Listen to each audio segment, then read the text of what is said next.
बिस्मिल्लाहिर्रहमानिर्रहीम। अस्सलाम वालेकुम। आप देख रहे हैं SSB 92 टीवी। मोहतरम नाजरीन, आज हम आपके लिए एक तारुफ पेश कर रहे हैं। तारुफी शख्सियत मोहम्मद अकरम खान हैं। मोहम्मद अकरम खान FBR में तवील अरसे तक डिप्टी कमिश्नर के फ़राइज़ अंजाम देते रहे हैं। 2016 में additional director intelligence FBR Multan से रिटायर हुए हैं। आजकल बहैसियत वकील हाई कोर्ट टैक्स की प्रैक्टिस कर रहे हैं। नौजवानी के दौर में रेडियो पाकिस्तान मुल्तान में प्रोग्राम जवां हरदम रवां और यूनिवर्सिटी मैगजीन प्रोग्राम के मेज़बान रहे हैं। कौमी अखबारात इमरोज़ और निवाए वक्त में स्टूडेंट राइटर के तौर पर कॉलम लिखते रहे हैं। गवर्नमेंट कॉलेज लिया के मैगजीन थल के एडिटर भी रहे हैं। SSB 92 के लिए मोहतरम मोहम्मद अकरम खान गाहे बगाहे इंटरव्यू करते रहेंगे और दीगर प्रोग्राम्स में भी शामिल होंगे।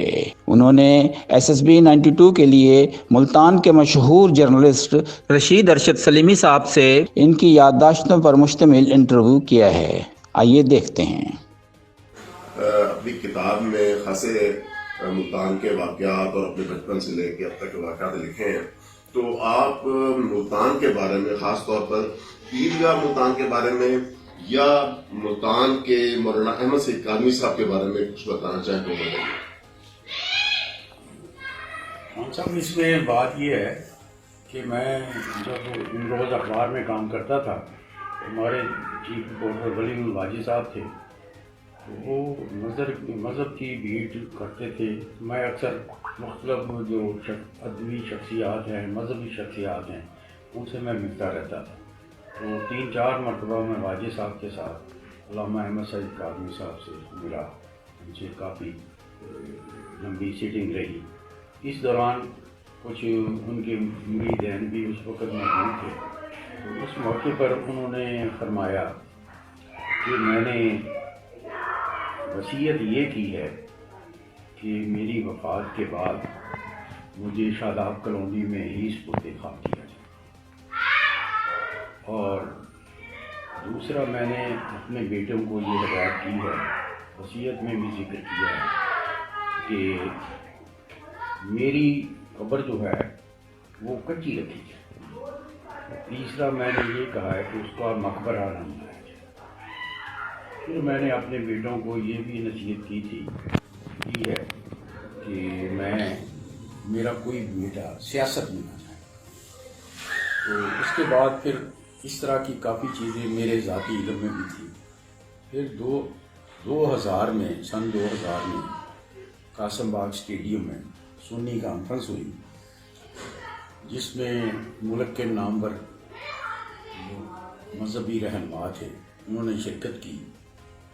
लेकिन इस पार्टी के जो सरबराह थे और बहुत बड़े इस्लामी मुफक्कर थे, अल्लामा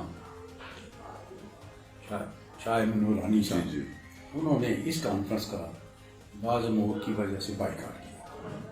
लेकिन इसमें मौलाना अब्दुस्तार खान नियाज़ी शरीक हुए और इनके मशहूर एक रहनुमा थे रियाज हुसैन शाह, वो शरीक हुए, और हनीफ तैयब साहब इसमें शरीक हुए, जो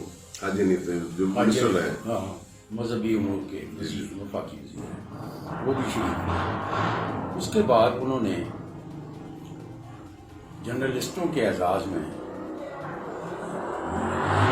अगले दिन चाइनीज़ शंग्रीला में दोपहर के खाने का एहतमाम कर रखा।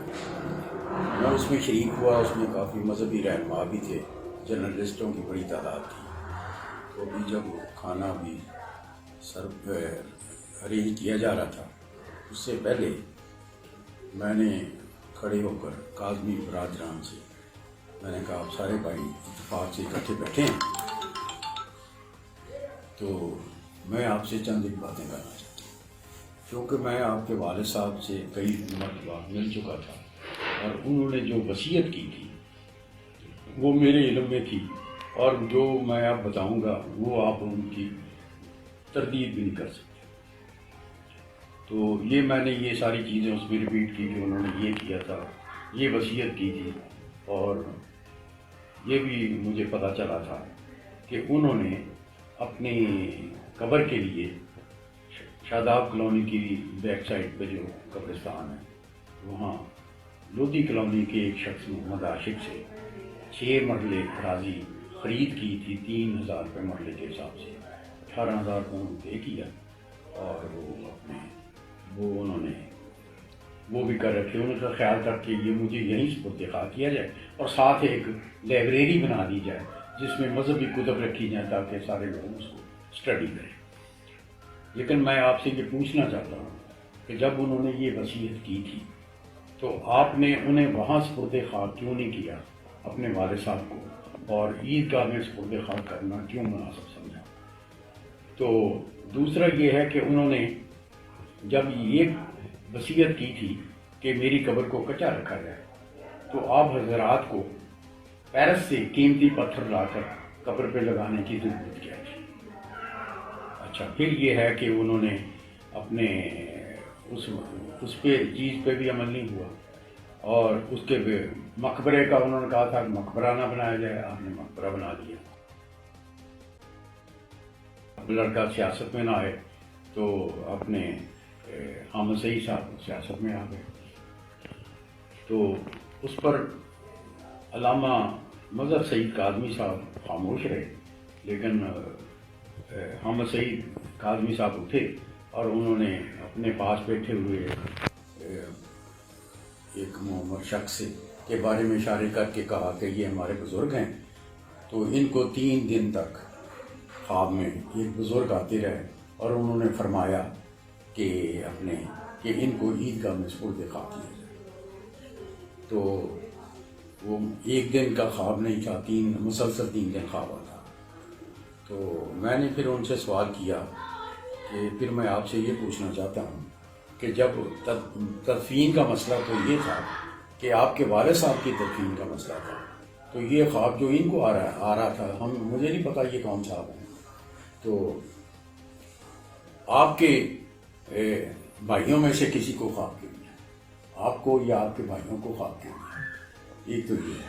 दूसरा ये है कि ये बाकी जो चीज़ें सारा कुछ आपने उसका आखिर में मैंने ऐसा सवाल कर दिया जिस पर मेरे अखबारी साथी ने आके मुझे ज़बरदस्ती बिठा दिया था। मैंने कहा तो ऐसा तो नहीं कि उस बुज़ुर्ग ने जो बुज़ुर्ग बार बार ख्वाब में आकर हुक्म दे रहे थे, उन्होंने कहीं ये कह दिया हो कि हज़रत बहाउद्दीन ज़िक्रिया की डेड बॉडी को यहाँ से निकाल कर आप शाह रुकन आलम ले जाएँ और मेरे वाले अल्लामा साहब को वहाँ से दिखा कर दिया।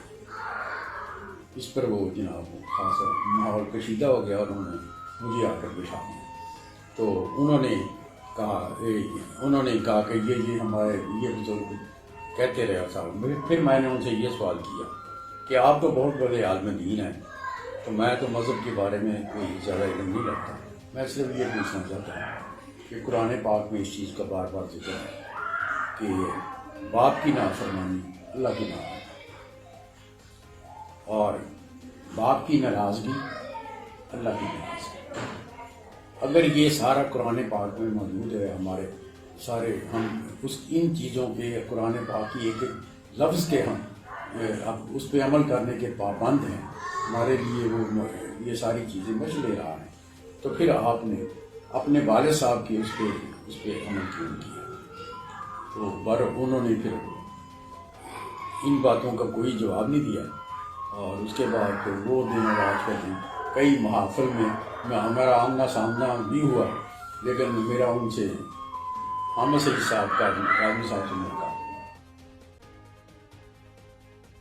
जिन दोस्तों ने अभी तक हमारे चैनल को सब्सक्राइब नहीं किया, सब्सक्राइब कर दें, लाइक कर दें और घंटी के बटन को दबा दें।